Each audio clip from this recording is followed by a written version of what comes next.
We continue now at the top of Daf Lamed Zayin Amud Aleph Meseches Yoma. This is Yoma Daf 37a. The Gemara here is continuing to darshan how we know the various components of the vidoy that the Kohen Gadol says on Yom Kippur. Uminayin sheba'ana. How do you know you say the word ana?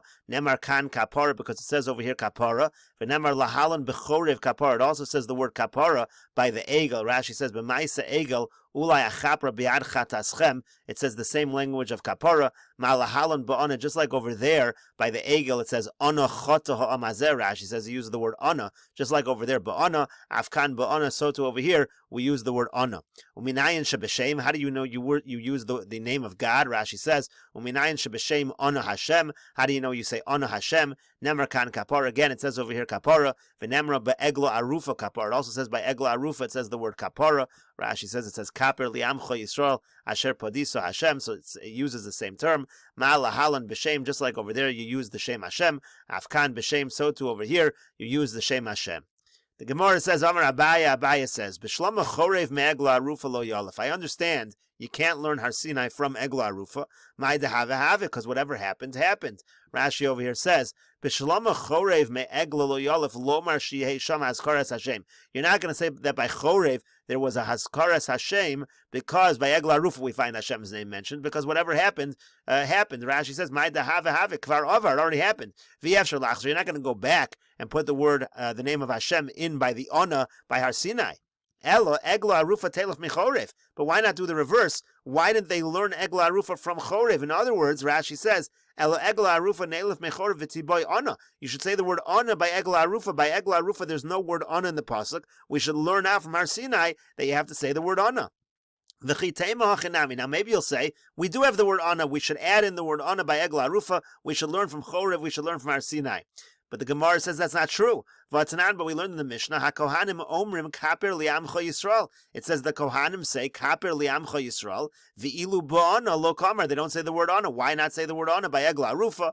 The Gemara says kasha. We'll leave it as a difficulty. Rashi says v'atanan behedya ma'isa egla arufa b'Meseches sota HaKohanim omrim. By the egla arufa, it says befeirish. It doesn't say the word ana. And the Gemara continues at the two dots. V'heinon in Achar of the Mishnah said that the people respond Baruch Shem Kavod Malchuso after the Kohen Gadol says the vidui. So the Gemara says, Tanya, we learned in a Brisa, Rebbe says, Kishem Hashem Ekra Havu Godel Elokenu. It says in the pasuk, when I say the name of Hashem, then you should bring greatness to God. Amar lehem Moshe Yisrael. Moshe says to Klal Yisrael, B'shash ani mazkir shmo shel HaKadosh Baruch Hu. When I mention the name of HaKadosh Baruch Hu, Atem Havu Godel. You should bring greatness to God. You should respond in this fashion. Chananya ben Achi Rabbi Yoshua Omer. Chananya, the son of the brother of Rabbi Yoshua, says, Zeicher Tzadik Livracha. The pasuk says, Zeicher Tzadik Livracha. Amar lehem Navi Yisrael. What the pasuk means is the Navi is saying to Klal Yisrael, B'shash ani mazkir Tzadik Olamim. When I mention the Tzadik of the world, meaning HaKadosh Baruch Hu, Atem Tenu Bracha, you should give a bracha, which again explains the response that the people say in the Mishnah. And the Gemara continues with the Mishnah, Balu leMizrach Azara. The Kohen Gadol would then go to the east of the Azara, Latzafan HaMizbeach, to the north of the Mizbeach, Haskan Miyamino, the deputy Kohen Gadol, would be to his right. Rosh Beisav Mismolo, and the Rosh Beisav would be to his left. The Rosh Beisav was the head of the shift of Kohanim that were working in the Beis HaMikdash at that time. The Sham Shnei Seirim, over there were two goats. The Kalfi Haisasham, and there was a lottery box over there. Ubashne Gorolos, and in it there were two lots. Shel Eshkaroa Hayu, they were made out of boxwood. Vasan Ben Gamla Shel Zav, and Ben Gamla instead he made them out of gold. Vahayu Mazkir no Sol Shevach, and they would praise him for this. And the Mishnah continues with other improvements that were made in the Beis HaMikdash. Ben Katin also Yud Beis Dod L'Kior. Ben Katin made 12 spigots for the Kior, which the Kohanim would wash their hands and feet from. Shalohoya lo el Shnaim, because originally it only had 2 spigots, and he made 12. V'yafu also Muchni L'Kior. He also made a wheel for the Kior. Rashi will explain that exactly. Shalo Yu Meimav Nifsalin Belina. That prevented the waters of the Kior from becoming puzzle, from staying out overnight. Munbaz HaMelech Hayaosa Kol Yados HaKelim Shel Yom HaKippurim Shel Zav. Munbaz the king, he made all the handles of the kelim that were used on Yom Kippur. He made them out of gold. Hilani Imo, his mother Hilani, Asta Nivreshes Shel Zav Al Pesach Heichel. She made a chandelier, a golden chandelier at the entrance of the Heichel. V'af hi Asta Tavla Shel Zav. She also made a golden tablet. Sheparsha Sota Ksuva Alea, the Parsha of Sota was written upon it. Nicanor, that's an individual by the name of Nicanor. Nasu Nisim Ledalsosov, there were miracles that happened by his doors. Vahayu Maskirno Son L'Shvach, all of these people were mentioned and they were praised. And Rashi over here says, Balo LeMizrach, Chozer Achorav L'Tzad Mizrach, he would go a little towards the east, Samach LePesach, towards the doorway of the Azara, Shalohayu Machnisin Hasi'irim Lahagra, because they didn't bring the goats in so close for the lottery, Ela Shayu B'soch Halal Azara, they just needed to be within the Azara. Like it says, you stand them before Hashem. You didn't need to bring them so close to the Heichel until it was time to actually shecht the animal. So then they would bring it close. That's what it's going to say later. They brought the sar in order to shecht it, they brought it closer. And Rashi continues, the Kohen Gadol had to be standing north of the Mizbeach. In other words, wherever he was standing, it had to be from the edge of the Mizbeach towards the north. He has to be in the airspace between the northern end of the Azara and the Mizbeach. Even though he's not doing a shechita right now, nevertheless, everything he does needs to be in the north. And the chiddush of the mission over here is that if he's standing opposite the east side of the Mizbeach, that's not considered north. He has to be again between the Mizbeach and the northern wall. Then Rashi over here says, Muchni, what's the Muchni? Mefarish beGemara. The Gemara will explain Gagal, it was a wheel, L'shako bo babor, and was able to lower the kior into a pit. Sheyehu meimav mechubarim lemeime hakior. That way the waters in the bore would connect to the water of the kior. V'lo have a mifsali belin. If you didn't do that, then if it would stay overnight, it would be puzzle. Lefi shekidsho bekli, because it was sanctified inside a kli. V'lo kavod kachim uli pasal mayim kedoshim. It wasn't proper that the waters which were holy should become puzzle. Nivreshus, we translated chandelier. Menorah, that's a menorah. V'domalo b'sefer Daniel lekabel nivrashta dedava b'maisei belshatzar. We have a similar word used in Sefer Daniel. And Rashi continues, Shaparsha Sota Ksuva, all of this golden tablet with the Parsha of Sota written on it. What was the idea? That way they wouldn't need to bring a Sefer Torah to copy the Parsha Sota if they ever needed to do the Sota ritual in the Beis HaMikdash. Nicanor Nasu Nisim L'Dal Sosav. Nicanor, again, there were miracles done with his doors. Shem HaIsh Nicanor, his name was Nicanor. V'neis Shalom, first beGemara. We'll see what the miracle was in the Gemara in Daf Lamed Ches. And the Gemara says, from the fact that in this Mishnah we're requiring the Kohen Gadol to be north of the Mizbeach, that implies that no part of the Mizbeach was actually in the north, because otherwise, if part of the Mizbeach was in the north, you wouldn't have to be north of the Mizbeach. You could be directly, let's say, east of the Mizbeach, and you'll still be in the northern part of the Azara, because the Mizbeach itself is in the north. Mani Rebbe Elazar ben Yaakov. So who is the author of this Mishnah? It seems to be Rebbe Elazar ben Yaakov. The Tanya, as we learned in a Brisa, Tzafona lifnei Hashem. The pasuk says it's north. She hates Tzafon kulo ponoi. The idea is the entire north area of the Azara should be free, meaning there should be no mizbeach in that area.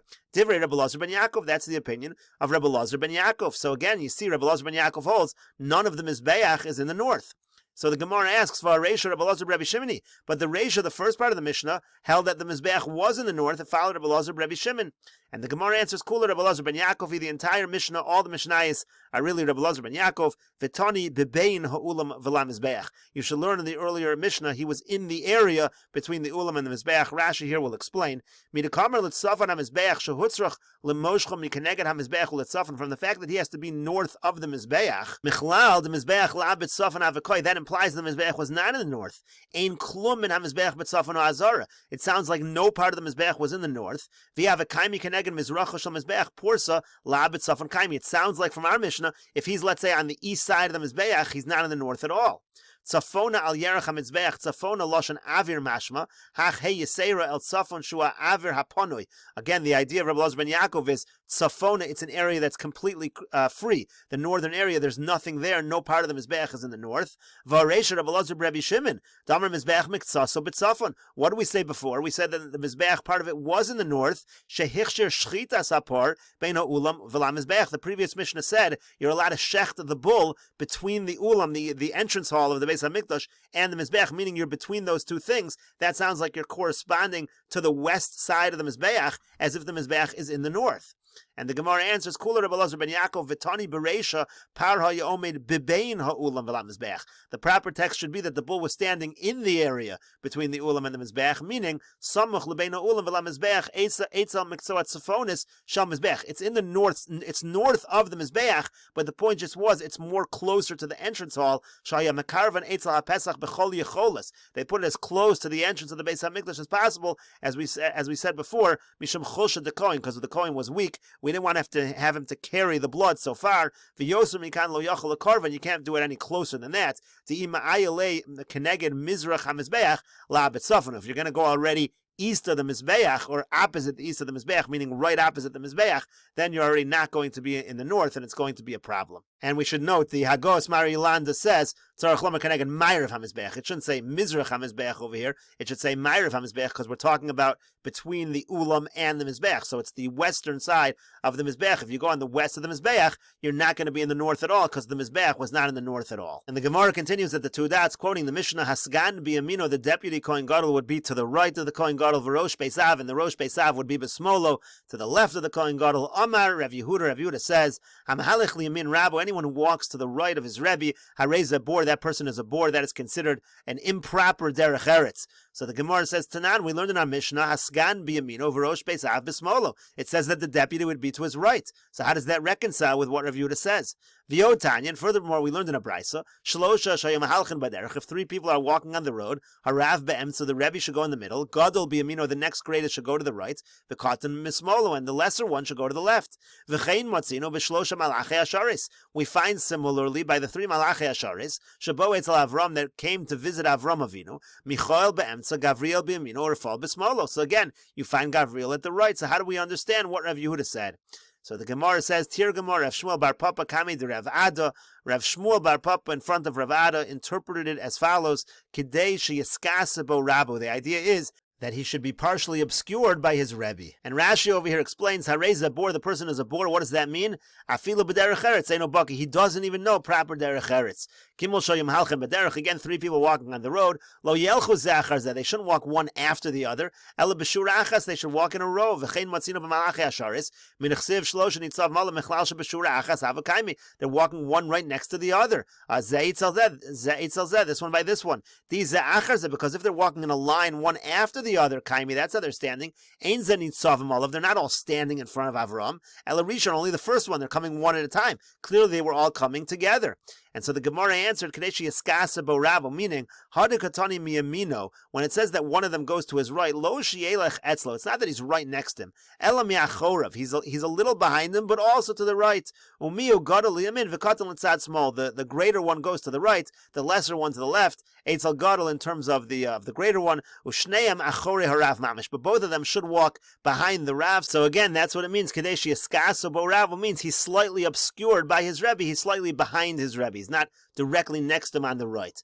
Gemara says, Vatanya, but didn't we learn in a brisa, Hamalech keneged Rabo? If a person walks right next to his Rebbe, Hareza bor, again, that's considered a bor, and Achore Rabo, if he walks behind his Rebbe, Hareza migase aruch, that's considered arrogant. And the Gemara answers along the same lines as we just said, the mitzaded atstude, he does it slightly to the side, as Rashi over here says, Lo etzel mamish, he's not right next to his Rebbe, V'lo achore mamish, he's not right behind his Rebbe, Ela sheyachasabo Rabo, mixas tzad Rabo. Rather, what happens is, again, he's slightly obscured, he's to the side and behind of his Rebbe. And the Gemara continues at the two dots. The Mishnah said, V'kalfi hois hasham, there was a lottery box over there, uvoshne gorolos, and inside of it there were two lots. And so the Gemara says, Tanu Rabbanan, the rabbis taught as follows. V'nosan Aaron al shnei hasirim gorolos, it says that you have on the two goats, you do lots, you do a lottery. Gorolos shall call dover. These gorolos, it can be made out of any material.